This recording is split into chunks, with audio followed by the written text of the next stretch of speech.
Comenzamos hoy, domingo 24 del tiempo ordinario, ciclo B, con un párrafo que inserta el célebre Martín Descalzo en su libro Jesús de Nazaret y que parece que se adapta al Evangelio de hoy.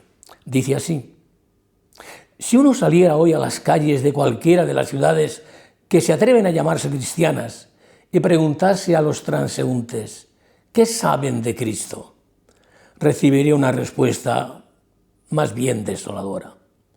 La mayoría somos como aquel hombre que, al haber nacido a la sombra de una maravillosa catedral, creció y jugó en sus atrios, pero nunca se molestó realmente en mirarla, de tan sabido como creía tenerla.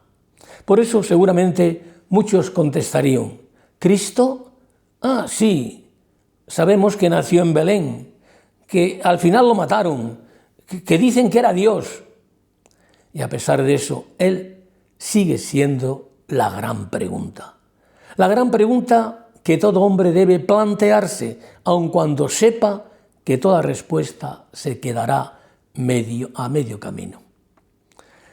Pregunta cuya respuesta el mismo Cristo quiso saber la respuesta a través de sus discípulos. ¿Quién dice la gente que soy yo? ¿Y quién decís vosotros? Respondieron que para la gente Cristo era una figura extra comparada a los grandes profetas, como Juan Bautista o Elías. Jesús, para la gente, es como el que continúa la serie de aquellas grandes figuras del Antiguo Testamento. Para ellos, Jesús es un personaje de máxima categoría. Expresan parte importante de verdad, pero se quedan cortos porque Jesús es aquel de quienes aquellos hablaron. Lo mismo pudieron decir y dicen no pocos intelectuales o estudiosos de ayer y de hoy, que ven en Jesús un hombre fuera de serie, pero solo un hombre. Será Pedro quien dará la respuesta acertada, quien exprese la completa identidad de Jesús diciendo: tú eres el Mesías. El evangelista Mateo será quien ponga en labios de Pedro la respuesta completa: tú eres el Mesías, el Hijo de Dios vivo. Y por ello, Jesús, el Hijo de Dios, Dios de Dios, pudo decir: el Padre y yo somos una misma cosa. Y pudo perdonar pecados que solo Dios puede perdonar, y pudo realizar milagros en nombre propio, pudo completar la ley mosaica. Habéis oído que se dijo, pero yo os digo. Calderón de la Barca, Miguel Ángel, César o Napoleón, después de su muerte, han sido admirados, pero no amados. Jesucristo, Hijo de Dios, ha sido amado más allá de su tumba. Razón tuvo Dostoyevski cuando afirmó: creo que no existe nada más bello, más profundo, más atractivo, más viril y más perfecto que Cristo. Y Norman Geisler dijo: así que yo me quedo con él, no con el que afirma ser sabio, Confucio, o el que afirma ser iluminado, Buda, o el que afirma ser un profeta, Mahoma, sino con el que afirma ser Dios en carne humana, el que declaró: antes que Abraham fuese, yo soy. Y lo demostró. Un autor anónimo dijo: Sócrates enseñó durante 40 años, Platón durante 50, Aristóteles durante 40 y Jesús por tan solo 3 años. Sin embargo, la influencia del ministerio de esos 3 años de Cristo trasciende infinitamente el impacto dejado por los 130 años combinados de la enseñanza de estos hombres que estuvieron entre los más grandes filósofos de toda la antigüedad. Y Wilbur Smith declara: fue este mismo Jesús, el Cristo, quien entre muchas otras cosas notables dijo y repitió algo que, procediendo de cualquier otro individuo, lo habría condenado de inmediato como un fanfarrón ególatra o una persona peligrosamente desequilibrada.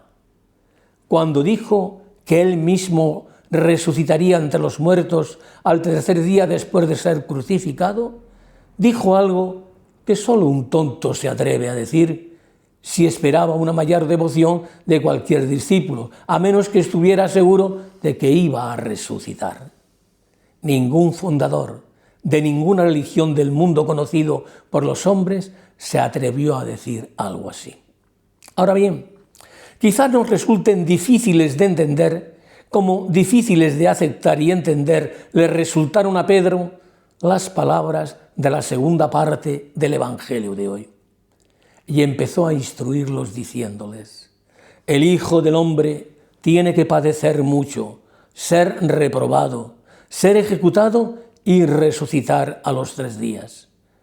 Entonces Pedro se lo llevó aparte y se puso a increparlo, pero él se volvió e increpó a Pedro: ponte detrás de mí, Satanás, tú piensas como los hombres, no como Dios. Será la cruz el distintivo del verdadero Mesías, no el aplauso, ni los honores, no lo fácil o lo cómodo, la cruz que les costó entender a los apóstoles. La cruz, el camino elegido por el Padre para su Hijo más querido y que Satanás quiso que Cristo descartase en el desierto con sus tentaciones. El mismo Satanás que por boca de Pedro quiere para Jesús un Mesías triunfalista, cómodo, poderoso.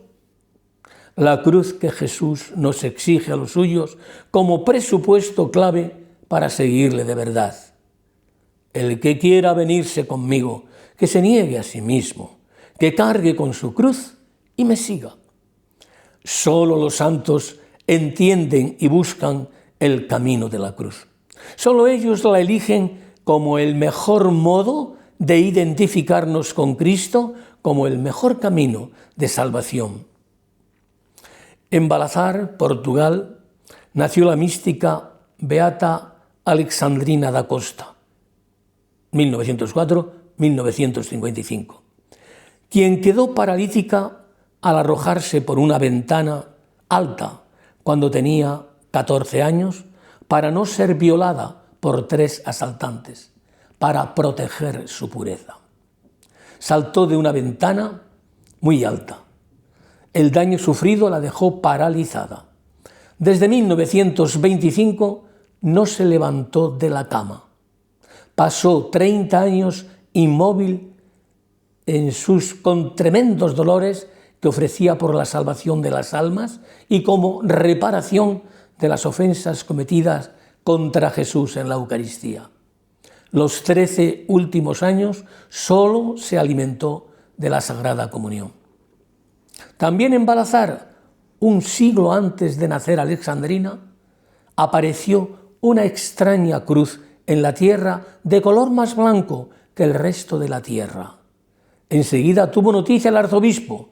Sin embargo, nadie podía entender el por qué se había producido este hecho. Alexandrina fue creciendo en la oración y tuvo varias visiones místicas del Señor que la invitaba a ofrecer sus sufrimientos y sacrificios por la salvación de las almas. En una de ellas le dijo: envié la cruz a esta parroquia como anuncio de tu crucifixión. La cruz estaba lista, pero faltabas tú, que eres la víctima elegida en los planes divinos. No es solo mi Alejandrina la que está crucificada, sino Cristo en ella, y con ella es como he obtenido 2 frutos, el amor a la cruz y una gran reparación por los pecados del mundo, le dijo. Murió Alexandrina en 1955. Ella quiso que escribieran en su tumba este epitafio: pecadores, si las cenizas de mi cuerpo pueden ser útiles para salvaros, acercaos, pasad por encima de ellas, pisoteadlas hasta que desaparezcan, pero no pequéis más, no ofendéis más a nuestro Jesús. Hoy ya es la Beata Alexandrina da Costa. Hasta el próximo día, si Dios quiere.